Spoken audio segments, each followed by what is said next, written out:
Bonjour à tous, bienvenue sur Football pour une vidéo spéciale Mercato idéal de l'Olympique Lyonnais. Et croyez-nous, il y a du travail. Alors, entre un effectif déséquilibré, des caisses vides, une nécessité de vendre des boulets sportifs et financiers, il va être impératif cette année de vendre pendant ce mercato. Et même s'il risque d'être assez fermé, on va aussi devoir surmonter le départ de Memphis Depay. Tout ça, ça fait beaucoup d'objectifs court terme à atteindre si on souhaite pouvoir viser la Ligue des Champions la saison prochaine. D'autant plus qu'il va falloir s'adapter à la nouvelle philosophie du coach Peter Bosz et aussi s'appuyer sur l'ADN de la formation à la lyonnaise. Tant de défis qu'il va falloir relever pour réussir ce mercato idéal de l'Olympique Lyonnais.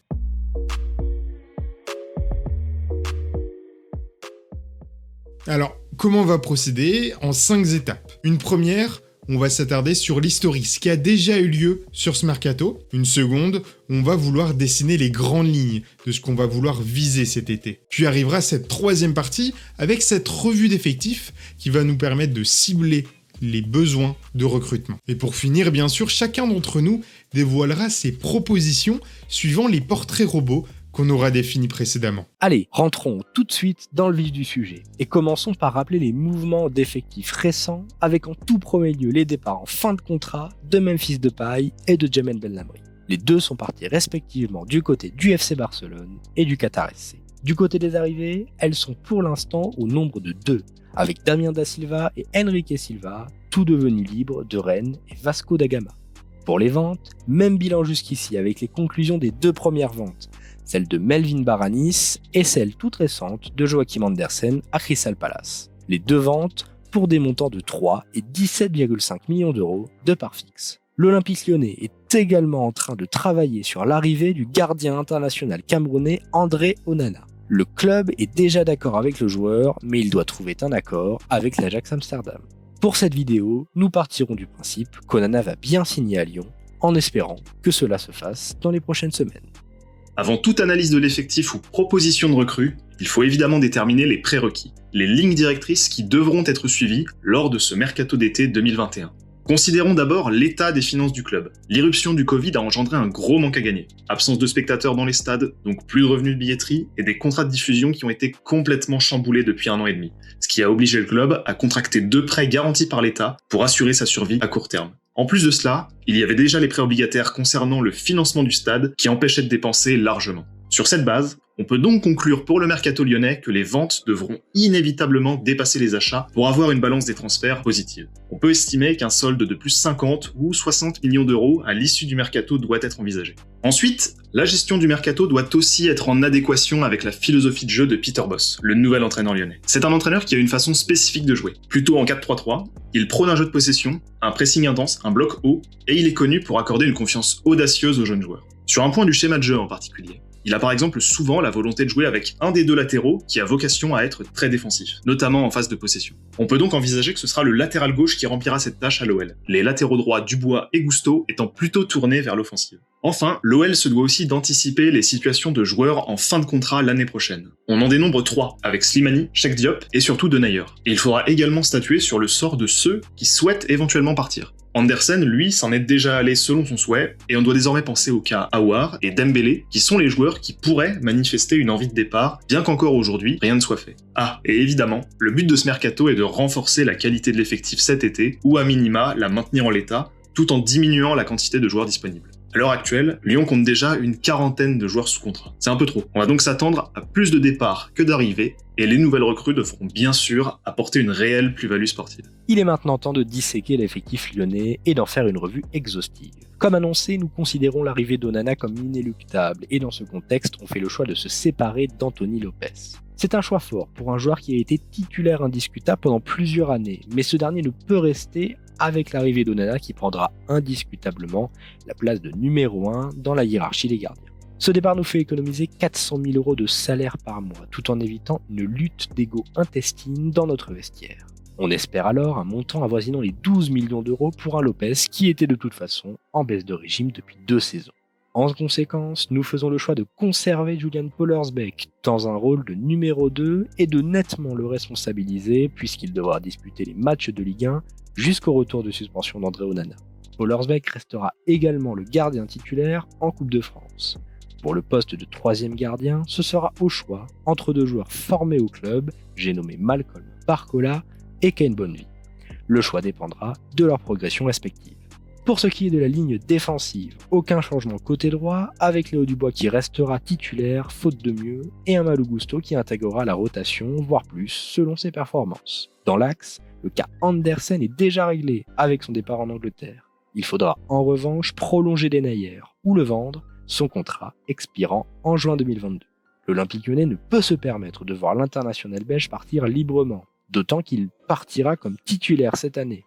À ses côtés, de nombreux doutes subsistent quant à la hiérarchie, mais aucun départ n'aura lieu entre Marcelo Diomandé, le fraîchement arrivé Da Silva et Loukeba, qui a fortement impressionné lors de cette pré-saison. Côté gauche, avec le départ de Melvin Barr, nous faisons le choix de vendre 2 joueurs supplémentaires, Youssouf Koné et Maxwell Cornet. Le premier n'a jamais vraiment convaincu au club et le second n'est pas un latéral gauche. Avec uniquement Henrique à ce poste cette année, voilà donc la première cible de notre mercato idéal, un défenseur gauche titulaire. Bon, passons maintenant au secteur de jeu le plus fourni à l'OL, le milieu de terrain. C'est clairement le fleuron du club rhodanien avec énormément de joueurs qui peuvent prétendre à une place de titulaire. Et contrairement à la saison passée avec Rudy Garcia, cette année, nous, on veut enfin Maxence Cacré titulaire au poste de milieu relayeur et Bruno Guimaraes au poste de milieu défensif en tant que régista. Et bien sûr, le 3e larron de ce milieu n'est autre que Lucas Paqueta, qui reste évidemment au club pour compléter le trio. Rappelons qu'il était dans le top 3 des meilleurs joueurs la saison dernière, et en plus de ça, Peter Bosz adore jouer avec des faux numéro 10 en tant que milieu relayeur, et Lucas Paqueta coche aussi cette case. Ensuite, dans la rotation, on fait le choix de conserver Jean-Lucas, malgré l'intérêt prononcé de l'AS Monaco. On garde le jeune brésilien pour qu'il soit la première solution dans la rotation au milieu de terrain.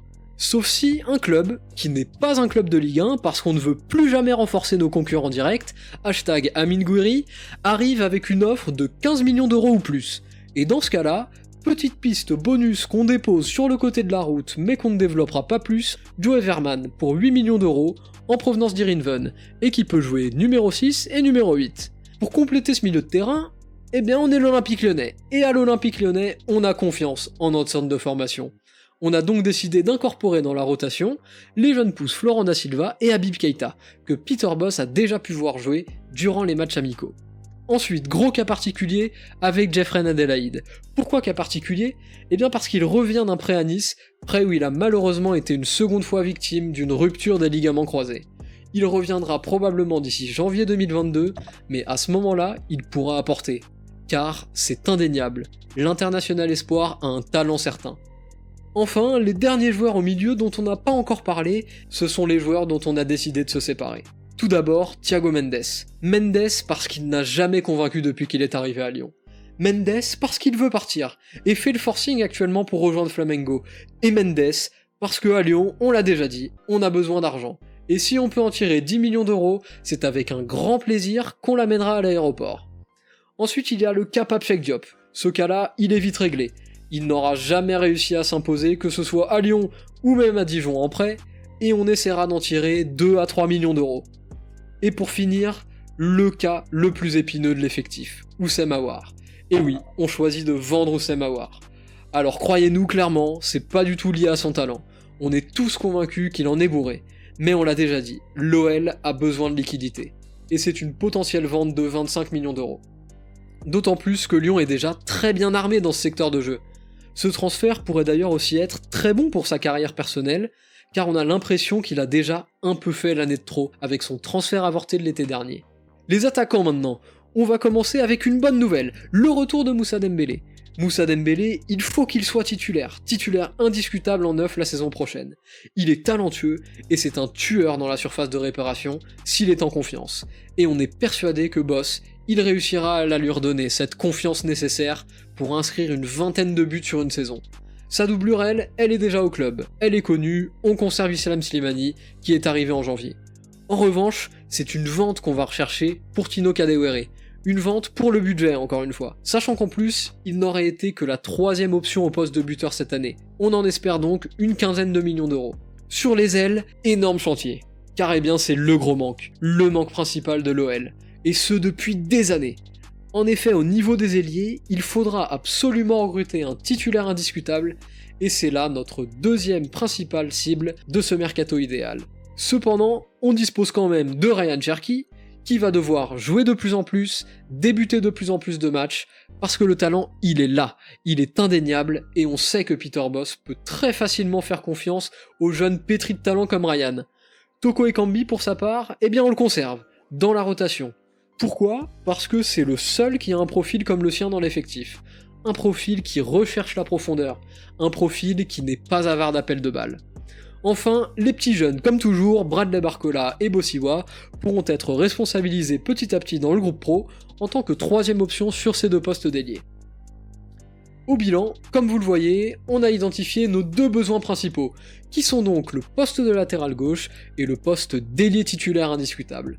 Surtout avec le départ du leader offensif et capitaine Memphis Depay vers le FC Barcelone. On sait désormais quels sont les principaux besoins de l'OL. Un latéral gauche et un ailier.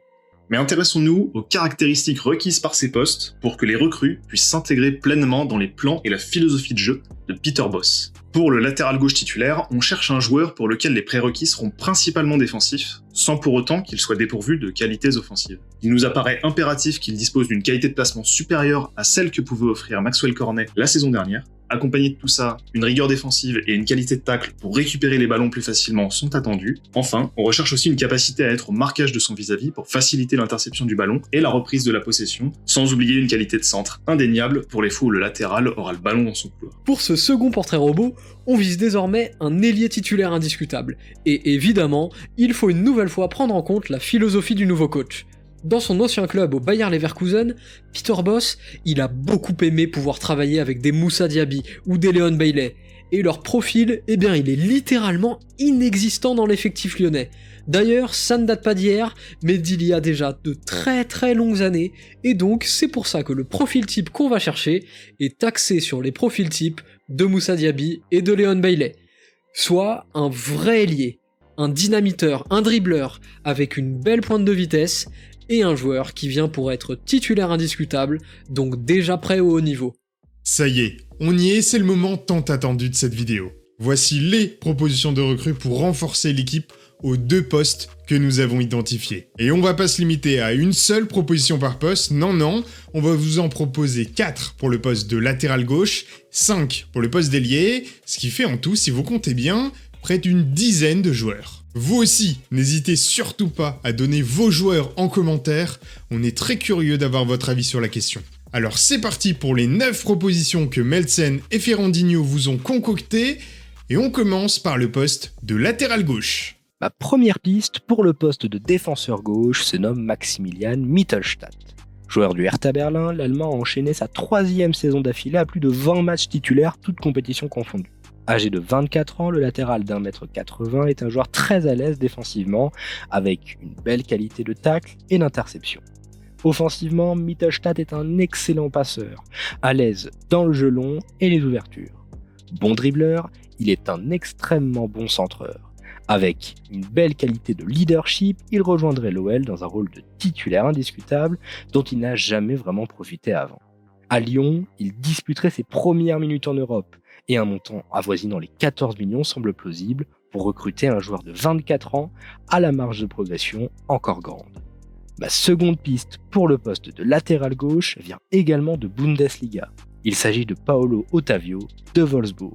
Habituel doublure de Roussillon, ce dernier a joué 23 matchs cette saison à cause de plusieurs indisponibilités du français. Et le Brésilien en a surpris plus d'un cette année. Excellent défensivement, le joueur de 26 ans conclut son année avec une belle stat de plus de 2 interceptions par match en moyenne. Offensivement, Ottavio, là aussi, a grandement aidé son équipe de Wolfsburg à accrocher la Ligue des Champions. Ses courses dans son couloir gauche et sa capacité de centre lui ont permis de conclure son année avec 2 passes décisives. Venir à Lyon représenterait une vraie étape dans la progression du joueur. Âgé de 26 ans, il rejoindrait Lyon pour devenir un titulaire et passer un cap dans sa carrière. Seul hic, son statut d'extra-communautaire forcera l'OL à vendre un Brésilien avant de le recruter. Alors ma première proposition, c'est Ludvig Augustinsson. Il a 27 ans et il est international suédois depuis quelques années. Il joue au Werder Bremen en Allemagne, sauf que le Werder Bremen la saison dernière, ils sont descendus en Bundesliga 2, et ils ont besoin de vendre des joueurs, comme on a pu le voir avec Milot Rashica, qui est parti pour une somme très raisonnable de 11 millions d'euros vers Norwich. Et en plus de ça, Augustinsson, il a annoncé qu'il voulait partir, et sa fin de contrat c'est dans 10 mois, en juin 2022. Donc tout ça, c'est un facteur diminutif pour son prix. Sur les qualités du joueur, c'est un vrai centreur. Il a d'ailleurs donné 6 passes décisives la saison dernière. Il est aussi dans les 13 meilleurs pourcents en assists par match, et dans les 21 meilleurs pourcents en expected assists, quand on le compare à tous les joueurs à son poste. Petit bonus, et non des moindres, parce qu'on en a bien besoin à l'OL, il est un bon tireur de coups de pied arrêtés. Et ça, c'est un sacré plus. Au final, dans sa situation, on peut estimer un transfert aux alentours de 7 millions d'euros, largement atteignable pour Lyon en fonction des ventes qu'on a prévues. La seconde piste, c'est mon chouchou grec, Yorgos Kyriakopoulos, entraînez-vous à prononcer ce nom. Il a 25 ans, il est international hellène, et il évolue à Sassuolo. Le petit problème avec lui, c'est qu'il a signé il y a seulement 1 an dans le club italien, et que son contrat court jusqu'en juin 2024. Sauf qu'il a été recruté pour la somme ridicule, vraiment ridicule, de 500 000 euros.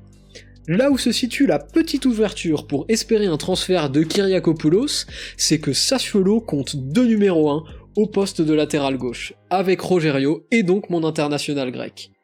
Mais quelles sont les qualités de Kyriakopoulos ? Elles collent parfaitement à notre profil type.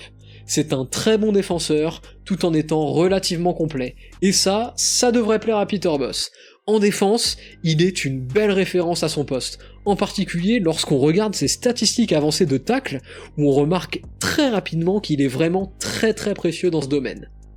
Par contre, du fait de sa situation contractuelle, il faudra sûrement débourser un beau billet de 10 millions d'euros pour pouvoir le recruter. Mais pour un latéral d'une telle qualité, l'OL peut se permettre de les poser. Et voici donc nos 4 propositions de recrues pour le poste de latéral gauche. Je le répète, n'hésitez pas à donner les vôtres en commentaire. On enchaîne maintenant avec le second poste ciblé, le poste d'ailier. Et encore une fois, Melsen et Ferrandinho vous ont concocté quelques petites pépites. Ma première piste offensive va sonner évidente, il s'agit de Steven Bergwijn. Attaquant néerlandais, assez polyvalent, âgé de 23 ans, qui sort d'une saison ratée en première ligue après avoir quitté le PSV Eindhoven, le tout sous les ordres de José Mourinho, il me fait fortement penser à un certain Memphis Depay. Extrêmement rapide et puissant, il est le profil d'ailier qu'il manque à Lyon. En échec à Tottenham, le voir venir se relancer à l'OL est plus qu'entendable, et ses qualités de finition et d'élimination seront grandement utiles à une attaque lyonnaise en manque d'explosivité. Si Bergwijn vient à Lyon, le prix sera cher, mais son statut sera très important. Il deviendrait le leader technique de l'OL après le départ de Memphis. Pour un montant d'environ 18 à 20 millions d'euros, on peut espérer le voir être délogé de son poste d'ailier aux Spurs et le voir rejoindre l'Olympique Lyonnais. L'ailier néerlandais sous les ordres de Peter Bosz, c'est un duo qui se doit d'exister. Ma seconde piste est elle aussi néerlandaise. Comme Memphis et comme Bergwijn, elle évolue au PSV. Il s'agit de Cody Gakpo. Excellent finisseur, extrêmement rapide, Gakpo est un attaquant physique et puissant. Avec ses 1m87, il est plus que dominant dans le domaine aérien. Et il est tout aussi bien capable de jouer côté gauche que dans l'axe. À 22 ans, c'est un joueur de très grand talent et ses perspectives d'amélioration sont énormes. Gakpo à Lyon, c'est s'assurer d'avoir un attaquant de classe mondiale, une étoile montante. Dans le contexte économique actuel, c'est également miser sur un joueur qui a le profil parfait pour être revendu à prix d'or dans 2 ou 3 ans. Pour le joueur, rejoindre Lyon serait grimper une marche significative dans son évolution personnelle, rejoignant une équipe du top 5 européen. Bien sûr, un tel renfort a un prix, et comme Steven Bergwijn, on risque de frôler les 20 millions d'euros. Mais cependant, le risque en vaut la chandelle. Ma première cible, c'est Christian Pavón. International argentin, il a prouvé son niveau à la Coupe du Monde 2018, où il a été étincelant. Sur le plan technique, il correspond parfaitement au profil type qu'on a édicté. C'est un dribbleur, il est rapide, il est dynamiteur, et c'est un vrai ailier. Bref, il coche toutes les cases. Quant à sa situation contractuelle, eh bien Boca Juniors se retrouve dans une situation un peu compliquée, parce que son contrat expire en décembre 2022, ce qui laisse la porte entrouverte pour un transfert avec un prix largement abordable pour l'OL, un prix qu'on estime à 8-10 millions d'euros. Il sort en plus de ça d'une très belle saison en MLS, bon certes ce n'est que la MLS, mais tout de même. Et regardez-moi ses excellentes stats, notamment dans les dribbles. Il est le plus souvent dans le top 5 meilleurs pourcents comparé aux joueurs évoluant au poste d'ailier. Ma seconde piste n'est autre que Riccardo Orsolini. C'est un ailier percutant, il évolue à Bologne dans le championnat italien, et il est aussi international italien d'ailleurs.